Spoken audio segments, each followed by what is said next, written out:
Hi hello viewers, welcome back to our channel. ముందుగా ఎవరైనా మన ఛానల్ సబ్స్క్రైబ్ చేసుకోకపోతే వెంటనే సబ్స్క్రైబ్ చేసుకోండి. ఇక స్టోరీలోకి వెళ్ళిపోదాం. Contract marriage episode number 32. అందరికన్నా నష్టపోయింది ఎక్కువ నేనే. ఏమన్నా నేను నిన్ను ఇబ్బంది పెడుతున్నానా? నువ్వు దానికి అర్హరాలు కాబట్టి ఇబ్బంది పడాలి అని ఒక్కొక్క పఫ్ని వదులుతూ కోపంగా అరిచాడు తన మీద. ఏమంటున్నారు అని వణుకుతున్న గొంతుతో అంటుంటే, నిజం నిజం మాట్లాడుతున్నాను. కేవలం నీ వల్లనే ఇలా మారాను. నా వలన అని తన వైపు సూటిగా చూసి అడిగింది మీరా. అవును, నీ వల్లే నేను ఇలా మారాను. ఇలా మారడానికి కారణం కూడా నువ్వే. నేను శ్రేష్టతో ఎంతో హ్యాపీగా ఉన్న టైంలో నువ్వు నాకు తగిలావు అని అనడంతో ఆశ్చర్యంతో కళ్ళు పెద్దవి చేసింది మీరా. ఏం మాట్లాడుతున్నారు? నేను శ్రేష్టతో ఉన్నప్పుడు నేనెందుకు తగులుతాను మీకు? మీకేమైనా పిచ్చా? నా మత్తుండే మాట్లాడుతున్నారా అని కోపంగా అరుస్తున్న తనని చూసి నిజంగా అంటున్నాను. దాంతో కోపం వచ్చిన మీరా పైకి లేచి, ఇది ఒక కొత్త నాటకమా? 2 నెలల క్రితమే నేను మీ జీవితంలోకి వచ్చాను, అందులోకి నేను ఎలా కలుస్తాను అని కోపంగా వెంటనే అక్కడున్న ఫ్లవర్ వాజ్ను విసిరి చెప్పింది. నిజం అని కోపంగా అన్నాడు. వెంటనే ఒక అడుగు వెనక్కి వేసి తన వైపు చూసింది. అసలు నేను నిన్ను మొట్టమొదటిసారి ఎక్కడ చూసానో తెలుసా? నేను కార్ డ్రైవ్ చేస్తుంటే కార్కి అడ్డుపడ్డప్పుడు కంగారుగా నువ్వు ఆఫీసు నుండి ఇంటికి వెళ్తున్నావని తనని మొదటిసారి ఎక్కడ చూశాడో గుర్తు తెచ్చుకొని అన్నాడు సూర్య. ఇక రెండవది, ఎవరో ఒక పెద్దవాడికి సాయం చేస్తూ కనిపించావు, అది కూడా ట్రాఫిక్లో అని అనడంతో ఒకసారి సూర్య వాళ్ళ నానమ్మ గారే నడుచుకుంటూ వెళుతుంటే కళ్ళు తిరిగి పడిపోవడంతో దగ్గరుండి హాస్పిటల్కి తీసుకువెళ్ళడం గుర్తుకు వచ్చింది మీరాకి. ఈ కాలంలో కూడా ఇలాంటి అమ్మాయిలు కూడా ఉంటారా అని అనిపించింది. తెలియకుండానే నువ్వు నాకు చాలా గుర్తుకు వచ్చావు. మొదటిసారి నువ్వు కారుకి అడ్డుపడినప్పుడు బెదురు చూపులతో సారీ చెప్పడం గుర్తుకు వచ్చి నాలో నేను ముసుముసుగా నవ్వుకునేవాడిని. ఒక్కొక్క క్షణం చెప్పాలంటే అని తన మైండ్ని చూపించి అంత బాగా ఎక్కిస్తావు అని అనడంతో ఆశ్చర్యంగా చూస్తుంది మీరా. మీరేం చెప్పాలనుకుంటున్నారు? అప్పటికే నేను శ్రేష్ఠ రిలేషన్లో ఉన్నాం. నువ్వు అనుకునే రిలేషన్ కాదు, ఫ్రెండ్స్గానే పెళ్లి చేసుకోవాలనుకున్నాం. అది కూడా మా అమ్మ అడగడంతో. ఏమన్నవే? నేను ఆడవాళ్ళ జీవితాలతో ఆడుకుంటున్నానా? నేను నీతో ఉన్నప్పుడు శ్రేష్ఠతో ఉండడం గమనించావా? నేను నిన్న రెస్టారెంట్లో ఐస్ క్రీమ్ పార్లర్లో నేను నీ వైపు చూసిన చూపు గమనించడం లేదా? శ్రేష్ఠ ఉన్నా కానీ ఎందుకు నా చూపు నీ వైపు మళ్ళిందో తెలియదా? సూర్య చెబుతుంటే అలా చూస్తూ ఉండిపోయింది మీరా. పిల్లల్ని కనాలంటే ఆర్టిఫిషియల్ ఇంటెలిజెన్స్ ద్వారా కూడా కనొచ్చు, కానీ శారీరకంగానే ఎందుకు కనాలనుకున్నానో నీకు తెలియదా? ఎందుకంటే నాకు నీతో గడపడం ఇష్టం కాబట్టి అని అనడంతో కళ్ళు పెద్దవి చేసింది సూర్య వైపు. నీతో కలుస్తున్నప్పుడు నీ మీద నేను ఇస్తుంటే నొప్పిని నువ్వు చూస్తావు, కానీ నీతో కలుస్తుంటే నేను ఎంత సంతోషపడ్డానో నీకు తెలియదు. అవును, నేను తప్పు చేశాను, కానీ అది ఎందుకు చేశాను? నువ్వు ఆ రాఖీ గడితో తిరుగుతుంటే నాకు నిజంగానే జలసి వచ్చింది. అందుకు నేను తిట్టాను, కొట్టాను, చివరికి చీకటి గందిలో బంధించాను.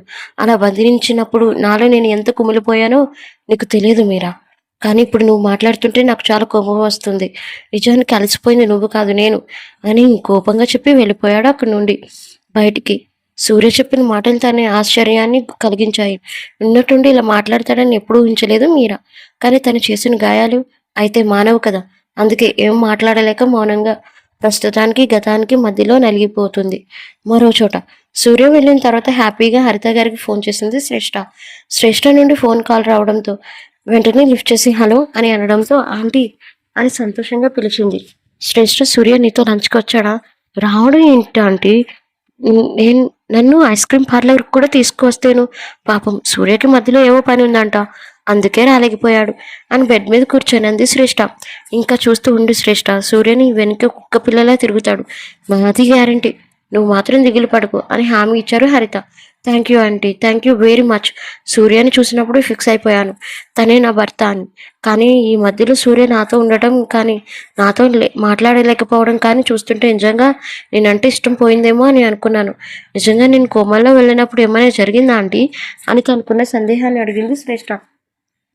వెంటనే కొంచెం కంగారుగా, ఏం లేదమ్మా, అయినా ఏం జరిగింది చెప్పు. సూర్య నిన్ను ఇష్టపడ్డాడు, మీరిద్దరూ ఒక మంచి జీవితాన్ని ఊహించుకున్నారు, దేవుడు ఎప్పుడు మంచి వాళ్ళకి మంచిగానే చేస్తారు అని తనకు తెలిసిన వినీతి వాక్యాలను చెప్పడం మొదలుపెట్టింది హరిత. దానికి పొంగిపోయింది శ్రేష్ఠ. సరే ఉంటాను ఆంటీ అని ఫోన్ పెట్టేసింది. ఫోన్ పెట్టేయడంతో కొంచెం ఊపిరి పీల్చుకుంది హరిత గారు. పాము, ఈ శ్రేష్ఠకి ఇప్పుడు అనుమానం మొదలైంది. ఒకవేళ మీరా సూర్య గురించి తెలిస్తే ఖచ్చితంగా పరిణామాలు చాలా తీవ్రంగా ఉంటాయి. వెంటనే మీరాకి చెక్ పెట్టి సూర్య శ్రేష్ఠాలని ఒక్కటి చేయాలి అని కన్నింగా ఒక ప్లాన్ రచించడం మొదలుపెట్టింది. పాపం హరిత గారి వల్ల సూర్య మీరాల జీవితం పూర్తిగా మలుపు తిరిగిపోతుందని ఆ క్షణం ఊహించలేదు. సూర్య మీరాలు తన ఫ్లాట్లో ఉన్న రుద్రకి భయంతో కార్డ్ లాక్ చేశారు. తన పియ్యే అది ఎవరో సీసీ కెమెరాలో ముందుగానే తెలియడంతో వెంటనే కమింగ్ అని అనడంతో భయంతో వెళ్ళాడు. నేను చెప్పిన పని ఏమైంది అని కొంచెం కోపంగా అడిగాడు రుద్ర. తన చేతిలో ఉన్న ఫైల్ను వణుకుతూ తన చేతికి అందించాడు తన పియ్య. వెంటనే ఆ ఫైల్ ఓపెన్ చేసి చూశాడు. మీరా ఫోటో, పాస్పోర్ట్ సైజ్ ఫోటో ఉండి దాని కింద అన్ని డీటెయిల్స్ ఉండడంతో కన్నింగ్గా ఒక నవ్వు తనలో. వెంటనే ఒక్కొక్కటి చూడటం మొదలుపెట్టాడు. పేరు మీరావతి సార్. వాళ్ళ సొంత ఊరు ఈస్ట్ గోదావరి పక్కన ఒక చిన్న మూల గ్రామం. తన తండ్రి తన అమ్మమ్మ ఉంటున్నారు. వాళ్ళ అమ్మ చిన్నప్పుడు చనిపోయారు. అప్పటి నుండి వాళ్ళ నాన్న మీరాని కష్టపడి పెంచారు. గవర్నమెంట్ స్కూల్లో లెక్చరర్గా పనిచేశారు. వాళ్ళ నాన్న ఉన్నట్టుండి స్పృహ తప్పి పడిపోవడంతో అనుమానంగా టెస్టులు చేయించింది మీరా మేడం. అప్పుడే తెలిసింది వాళ్ళ నాన్నగారికి హార్ట్ సమస్య ఉందని. వెంటనే హైదరాబాదులో జాబ్కి ప్రయత్నించింది. అనుకున్నట్టుగానే ఒక ఈవెంట్ కంపెనీలో అకౌంటెంట్గా జాబ్కి వచ్చింది. సార్, తనకి మీరా వాళ్ళ నాన్నకి గుండె జబ్బు ఉన్నట్టుండి మీరా వాళ్ళ నాన్న కూడా తెలియదు. సైలెంట్గా అన్నీ తనని చెకప్లు చేయించి ఎంతో కష్టపడి మీరా వాళ్ళ నాన్నకు తెలియకుండానే ట్రీట్మెంట్ ఇప్పిస్తుంది సార్ అని అనడంతో మీరాని చూస్తే కొంచెం గర్వంగా అనిపించింది ఆ క్షణంలో రుద్రకి. ఒకసారి ఆఫీస్ నుండి ఇంటికి వస్తుండటంతో మీరా వాళ్ళ నాన్నగారు గుండె నొప్పితో పడిపోయారు. అప్పుడే వాళ్ళ నాన్నగారిని తీసుకొని హాస్పిటల్ బయలుదేరితే ఫారెన్ నుంచి ఇంజెక్షన్తో అతనికి టెంపరీగా ట్రీట్మెంట్ చేయిస్తున్నారు. ఈ విషయాలన్నీ పక్కింటి వాళ్ళని అడిగితే చెప్పారు. ఇది సార్ నాకు తెలిసిన ఇన్ఫర్మేషన్, దొరికిన ఇన్ఫర్మేషన్ అనడంతో చిన్నగా తల ఊపి యూ క్యాన్ గో అని చెప్పడంతో భయంగా వెళ్ళిపోయాడు.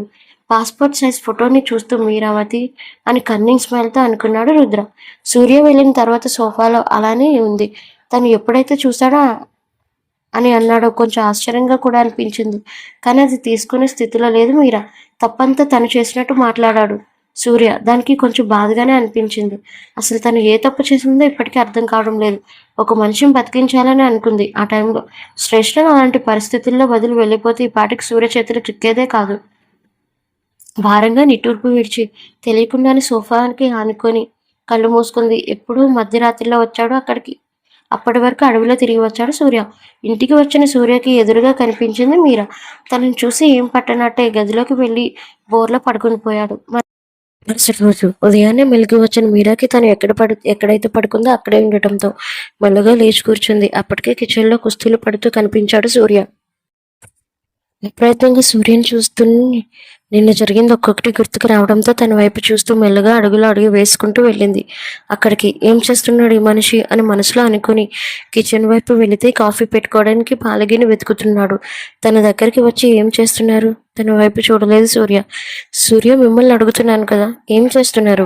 అయినా అక్కడ ఒక మనిషి లేనట్టుగా ప్రవర్తిస్తూ పాలగిని కనిపించడంతో వెంటనే అది స్టవ్ మీద పెట్టుకొని అగ్గి లైటర్ తీసుకొని వెలిగించి పాలు కోసం ఫ్రిడ్జ్ దగ్గరికి వెళ్ళాడు. అతను చేస్తున్న పనిని చూసి ఆశ్చర్యంతో ఉండిపోయింది. వెంటనే పాలు తీసుకొని సీజర్తో కట్ చేసి సగం పాలు స్టవ్ మీద, సగం పాలు గిన్నెలో వేశాడు. సూర్య అలా వేస్తున్న సూర్యని చూసి కళ్ళు తిరిగినంత పని అయింది తనకు. ఆ ఫార్మ్ హౌస్కి కిచెన్ వాచ్మెన్ ఉండటంతో అన్ని సౌకర్యాలు ముందుగానే అరేంజ్ చేస్తాడు అతను. అందుకే పాల ప్యాకెట్లు సూర్య రావడంతో తెచ్చిచ్చాడు. మళ్ళీ పాల ప్యాకెట్లు ఎలా వచ్చాయని అడగండి, సరేనా? సూర్య వైపు చూసి ఏం చేస్తున్నారు అని సగం పాలు స్టవ్ మీద, సగం పాలు గిన్నెలో పోసిన పనులు చూసి అడిగింది. అయినా బాబు అలిగాడు కదా, సో అందుకే ప్రస్తుతానికి మీరాతో మాట్లాడకూడదని నిర్ణయించుకొని తన పని తను చేసుకుంటున్నాడు. అది చూసిన మీరాకి కొంచెం అసహనంగా అనిపించింది.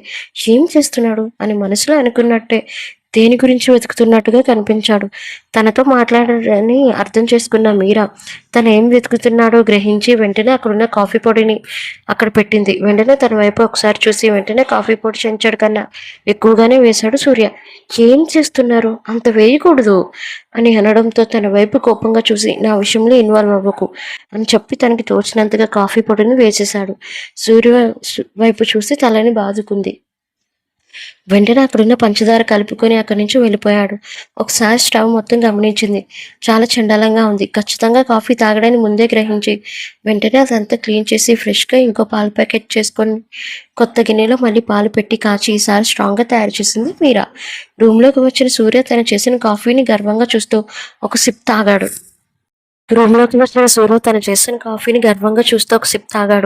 అంతే యాక్ అని ఊసేశాడు బయటకి. అది అప్పుడే ఇంకో కాఫీతో వచ్చిన మీరా చూసి నవ్వకుండా ఉండలేకపోయింది. అయినా కష్టంగా నవ్వుని పంటి బిగువున తన ముందుకు వచ్చి కాఫీ అని చేతికి ఇవ్వకుండా అక్కడ పెట్టి వెళ్ళిపోయింది. నేను అడగలేదు, నువ్వెందుకు తెచ్చావే అని కోపంగా అంటున్న తనని ఏమాత్రం పట్టించుకోకుండా వెళ్ళిపోయింది మీరా.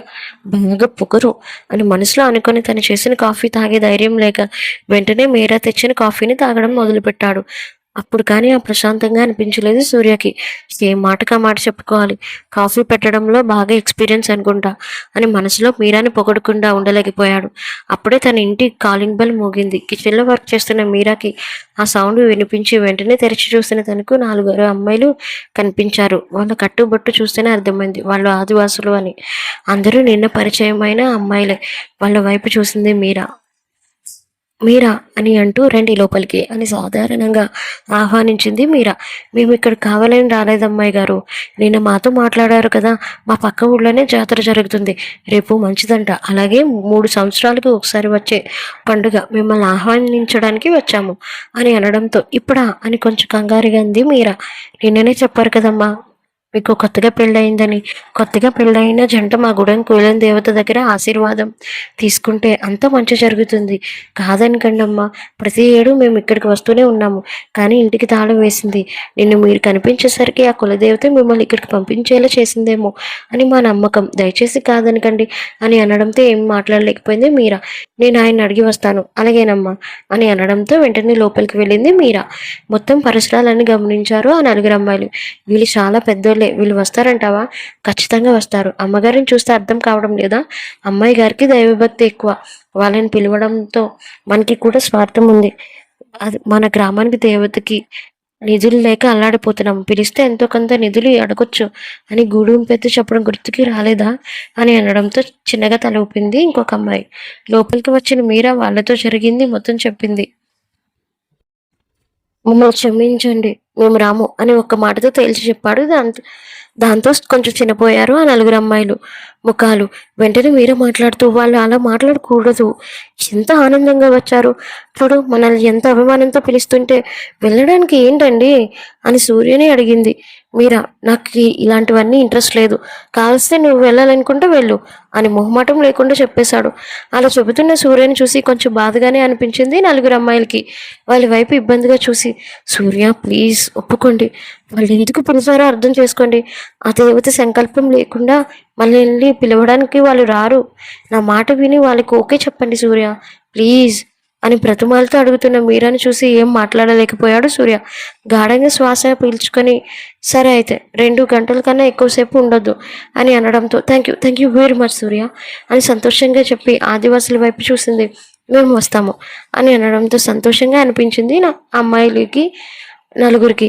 ఆ 4 అమ్మాయిలు అక్కడ నుండి వెళ్ళిపోవడంతో ఒక్కసారిగా మళ్ళీ సూర్య వైపు చూసి మళ్ళింది. బట్ సూర్యబాబు ఏం పట్టించుకోకుండా అక్కడి నుంచి వెళ్ళిపోయాడు. ఈయన నాకు ఈ జన్మలో అర్థం కారు. ఒకసారి నేను చెప్పినట్టు వింటారు, మరోసారి నాతో గొడవ పడతాడు. ఎలా అర్థం చేసుకోవాలి అని అసహనంగా అనిపించి ఏం మాట్లాడాలో తెలియక అక్కడే నుండి తర్వాత తేరుకొని కిచెన్లోకి వెళ్ళింది. కిచెన్లోకి వెళ్ళి అక్కడ ఉన్న కూరగాయలతో వంటలు చేయడం ప్రారంభించి కొద్ది నిమిషాలకి టిఫిన్ చేసింది మీరా. టిఫిన్కి పిలుద్దామని అనుకుంటూ సూర్య గది వైపు వెళుతుంటే అప్పుడే మళ్ళీ కాలింగ్ బెల్ మోగింది. ఈసారి ఎవరు వచ్చుంటారో అని మనసులో అనుకొని కాలింగ్ బెల్ కొట్టడంతో డోర్ తెరిచి ఎదురుగా ఉన్న సూర్య పిఏని చూసి, మీరెవరు అని అనుమానంతో ఎప్పుడు సూర్య పిఏని చూడకపోవడంతో అడిగింది. నేను సూర్య సార్ అసిస్టెంట్ మేడం, మీకు బట్టలు లేవని సీరియస్గా నేను ఫోన్ చేసి చెప్పారు సార్. ఇదిగోండి బట్టలు అని 4 జతలు కవర్లు పెట్టి ఇవ్వడంతో నిన్న రాత్రి సూర్యతో గొడవ పడింది గుర్తుకు వచ్చింది. వెంటనే అంతలోనే సూర్య బట్టలు తెప్పించారా ఇక్కడికి? 4 జతలు తెప్పించాడంటే 4 రోజులు ఇక్కడే ఉండాలా అని మనసులో అనుకుంది. ఇప్పుడే సూర్య కూడా రావడంతో గుడ్ మార్నింగ్ సార్ అని వినయంగా బదులిచ్చాడు. ఏంటి ప్రోగ్రెస్ అని అనడంతో నథింగ్ సార్. కంపెనీ మీరు లేకపోయినా విజయవంతంగా పూర్తిగా రన్ అవుతుంది. ఏమైనా తేడా జరిగిందో స్టాఫ్ అందరూ టైంకి వచ్చే టైంకి వెళ్ళేలా చూడు, లేదంటే నా కోపం నీకు తెలుసు కదా అని అనడంతో భయంతో గుట్కెలు మింగుతూ అలానే సార్ అని చెప్పి వెళ్ళిపోయాడు అసిస్టెంట్. అతను వెళ్ళిపోవడంతో డోర్ దగ్గరికి వేసి ఎదురుగా ఉన్న మీరాని చూశాడు. ఎంతసేపు ఆ బట్టల్లో ఉంటావు, వెళ్ళి ఫ్రెష్ అయ్యి వేసుకో అని చెప్పి మాట్లాడుకుంటూ వెళ్ళిపోయాడు. తన వెనకే వస్తున్న మీరాని చూసి ఏంటి నా వెనక్కి వస్తున్నావు? అదేంటి నేను ఇక్కడే కదా ఉండాలి. అవసరం లేదు, నువ్వు ఎదురుగా ఉన్న రూమ్లో ఉండు అని కోపంగా చెప్పి వెళ్ళిపోయాడు. ఈయనకి ఈ మధ్య అలకలు కూడా వస్తున్నాయా అని మనసులో అనుకుంటూ వేరే రూమ్లోకి వెళ్ళి ఫ్రెష్ అయ్యి వచ్చి టవల్తో ఉన్న మీరా కవర్లో ఉన్న బట్టల్ని తీసి చూస్తుంది. పర్వాలేదు, మంచిగానే ఉన్నాయి బట్టలు. ఒకసారి బ్లౌజ్ వైపు చూస్తుంది మీరా.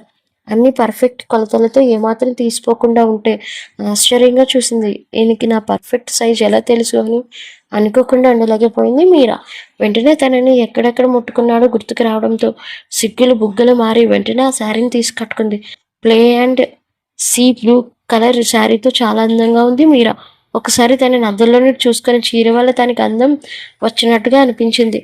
పర్వాలేదు, ఈయనకి మంచి టేస్ట్నే ఉన్నట్టుంది అని మనసులో సూర్యని పొగడుకోలేకుండా ఉండలేకపోయింది. వెంటనే అద్దంలో నుండి చూసి తనను రెడీ అయ్యి పాపిట్లో ఎప్పటిలానే సింధూరం పెట్టి జుట్టుని తడిగా ఉండటంతో బారెడు జుట్టుని ఫ్రీగా వదిలేసింది మీరా. అలా వదిలేయడంతో మరింత అందంగా కనిపించింది. ఆకలిగా ఉండటంతో ఇక్కడ సూర్య కూడా రూమ్లో నుండి బయటికి వచ్చి ఏ మీరా ఆకలిగా ఉంది, ఏమైనా పెట్టేది ఉందా, లేదంటే మొత్తం నువ్వే తినేస్తావా అని కోపంగా అరుస్తున్న సూర్య గొంతు వినిపించి వెంటనే కంగారుగా పరిగెత్తుకుని వచ్చింది హాల్లోకి. ముందుగానే ఉప్మా రవ్వ ఉండటంతో ఉప్మానే ప్రిపేర్ చేసింది.